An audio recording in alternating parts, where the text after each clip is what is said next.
Hello, students. Today we are going to study the poem Poet, Lover, Bird Watcher by Nissim Ezekiel. In this poem, the poet is trying to show us the similarity between the three, that is, the poet, lover, and bird watcher. Poet के according poet, lover और bird watcher में कुछ traits जो है वो similar होते हैं और उन्हीं ट्रेट्स को डिस्कस जो है इस पोएम में किया गया है. The poem is a short poem. It is divided into two stanzas of 10 lines each. Poem में सिर्फ 2 स्टैन्ज़ा हैं जिनमें कि 10-10 लाइन्स हैं. So here goes the first stanza. Force the pace and never to be still is not the way of those who study birds or women. The best poet's words. The hunt is not an exercise of will, but patient love relaxing on a hill. To note the movement of a timid wing, until the one who knows that she is loved no longer waits but risks surrendering. In this, the poet finds his moral proved, who never spoke before his spirit moved. So now let us see what the poem means. It opens with the lines: To force the pace and never to be still is not the way of those who study birds or women. Here the poet is trying to say that for a poet or a bird watcher to attain their goals, they have to be patient. एक bird watcher को और एक lover को दोनों को ही बहुत patient होना पड़ता है. They have to go very still to reach their goals. The best poets wait for words. The same is with poetry. अगर कोई पोएट जो है पोएम लिखना चाहता है तो उसे बहुत पेशेंटली वेट करना पड़ता है for the right emotions, for the right words to come to his mind. The hunt is not an exercise of will, but patient love relaxing on a hill, to note the movement of a timid wing until the one who knows that she is loved no longer waits but risks surrendering. So here the poet is again saying, birds are very timid in nature. जो birds होती हैं वो कैसी होती हैं, बहुत शर्मीली होती हैं और जो बर्ड वॉचर है उसे घंटों घंटों जो है हिल पे जो है बैठे रहना पड़ता है, बिल्कुल स्टिल, बिना हिले, ताकि जो है बर्ड डरे ना. और जब जो है बर्ड और बर्ड वॉचर के बीच में कॉन्फिडेंस डेवलप हो जाता है, देन बर्ड कम्स आउट और बर्ड वॉचर उसको बहुत अच्छे से ऑब्जर्व कर सकता है. Same is with love. A lover has to wait patiently for the beloved to have faith in him. जो भी लवर है उसको जो है अपनी बिलोवेड को कन्विंस करना होता है, कॉन्फिडेंस दिलाना होता है that the feelings that he has for her are true. He has to convince himself also that whatever he is feeling or she is feeling for the other person is true. The same thing is with a poem. A poet will have to wait for the right words, right emotions. वो किसी भी topic पे कभी भी नहीं लिख सकते. उनको क्या करना पड़ता है?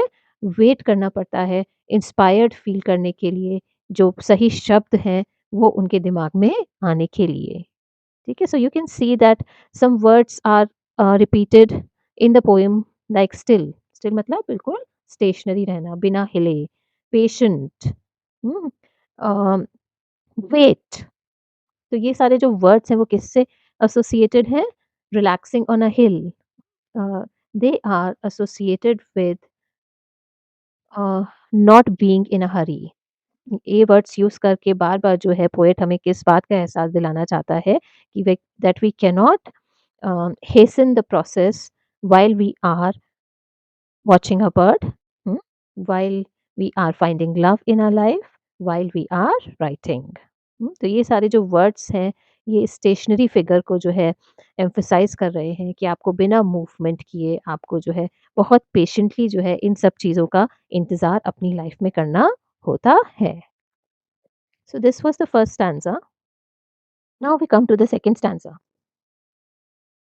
In the second stanza, the poet says, the slow movement seems somehow to say much more.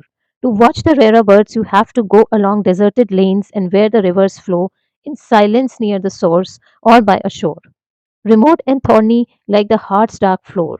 And there, the women slowly turn around, not only flesh and bone, but midst of light, with darkness at the core, and sense is found. But poets, lost in crooked, restless flight, the deaf can hear, the blind recover sight.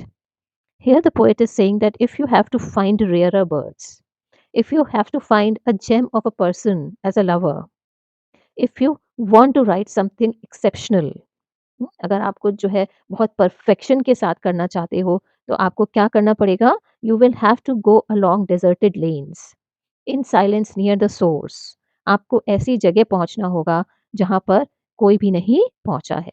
The innermost core of your art. हुँ, तो जो है अगर bird watcher है, तो जो है उसको ऐसी जगह ढूँढनी पड़ेंगी, जहाँ पे कोई भी नहीं आता है, जो कि बहुत इंटीरियर में है। जो लवर है, उसको जो है बहुत सारे लोगों में एक्सप्लोर करना होगा। He will have to try to look into the hearts of the people to know exactly who is the right person for him or her. Similarly, a poet will have to uh, delve into the depths of his mind, reach the core of his mind, so that he can write what he really wants to write. है ना? तो अगर आप कुछ exceptional करना चाहते हो, अगर आप परफेक्शन अटेन करना चाहते हो, तो जिन रास्तों पे सब चले हैं, जहाँ पे बहुत भीड़-भाड़ है, वहीं पे अगर आप उसी रास्ते को जो है लेके जाओ चलोगे, तो आपको कुछ भी नया नहीं मिलेगा। You have to explore, you have to um, go beyond the boundaries which you have set for yourself. Hmm? So the poet says, और अगर आप जो है ये कर लेते हो, then you will definitely find whatever you were looking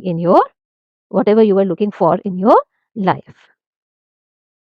With darkness at the core and sense is found, but poets lost in crooked, restless flight, the deaf can hear, the blind recover sight. And when you reach your destination, when you reach such perfection, hmm, जो आपके सारे senses हैं, they will be heightened, and the poet says at that moment even the deaf can hear. आप इतनी perfection वाली stage पे हो कि जो है जो डेफ है वो भी सुन सकता है और जो ब्लाइंड है वो भी देख सकता है। So according to the poet, if you want to do something with perfection, then you have to delve deep into your heart, deep into your emotions. You have to uh, learn to peer into the heart of other people to know what they really are. So now we are going to critically analyze the poem. The poem is, or it presents an analogy, a comparison between a poet, a lover, and a bird watcher.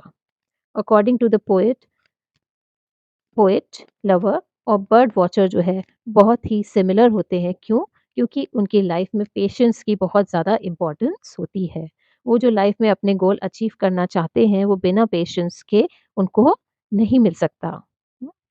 Then we also find that the poet is a very keen observer of life.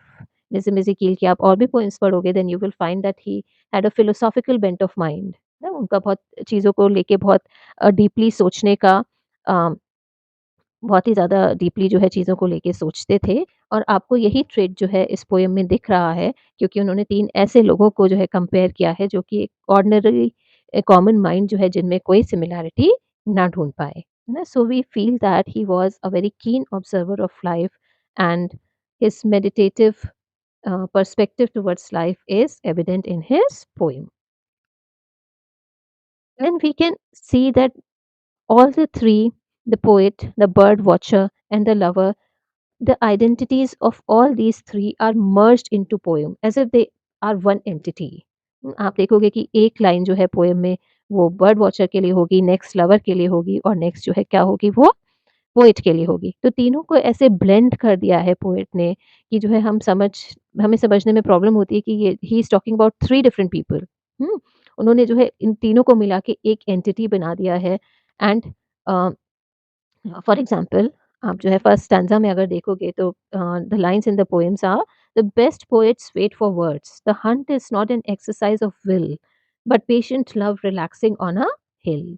So you can see that the world of poet, the world of bird watcher, and the world of lover, they are all conflated together, they are all piled up together, and they seem to be like a single entity.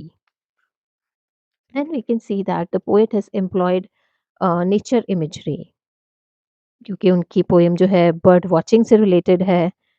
So he has definitely used many nature images, and also the whole setting of the poem or the tone of the poem is as such that we find a lot of nature images in the poem.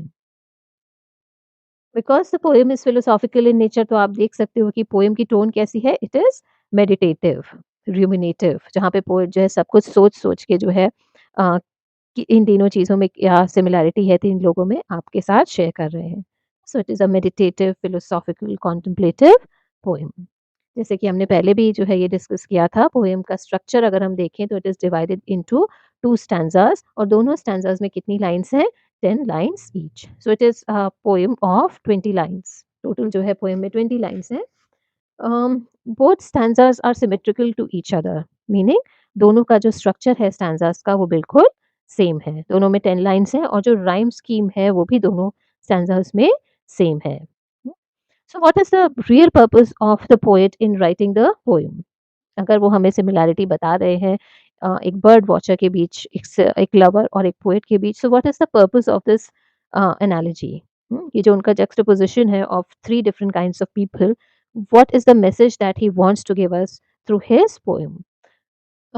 Perhaps he wants to underscore the importance of patience in our lives. We are living in modern world, है ना? हम जो है modern world में रहते हो, यहाँ पे सब कुछ जो है बहुत फास्ट पेस चलता है। You have a time schedule, जो आप मॉर्निंग से उठते हो और फिर जो आपका पूरा शेड्यूल जो है सेट रहता है उसके अकॉर्डिंग जो है आप काम करते जाते हो, है ना? So it's human beings are like machines. जल्दी-जल्दी काम करना है, अगर आपने ये काम इस टाइम में नहीं किया तो ये विंडो जो है क्या है, ये क्लोज़ हो जाएगी। You know, so in a life where everything is so hurried, the poet is asking us to take some time out and be patient and sort things which we love in our life. है ना? हमें जो है time निकालना है अपनी busy life में से कुछ ऐसे कामों के लिए, लोगों के लिए, चीज़ों के लिए जिनको हम अप्रिशिएट करते हैं एंड विथ पेशेंस हमें जो है उनको कल्टीवेट करना है। चाहे वो रिलेशनशिप्स हों या फिर जो है आपकी कोई हॉबी हो, है ना? तो आपको if you want to live a fulfilled life, you have to take time out of your busy schedule and be patient and do something meaningful with your life. So, this was the poem and the critical analysis. I hope you understood it. So, keep studying and have a nice day.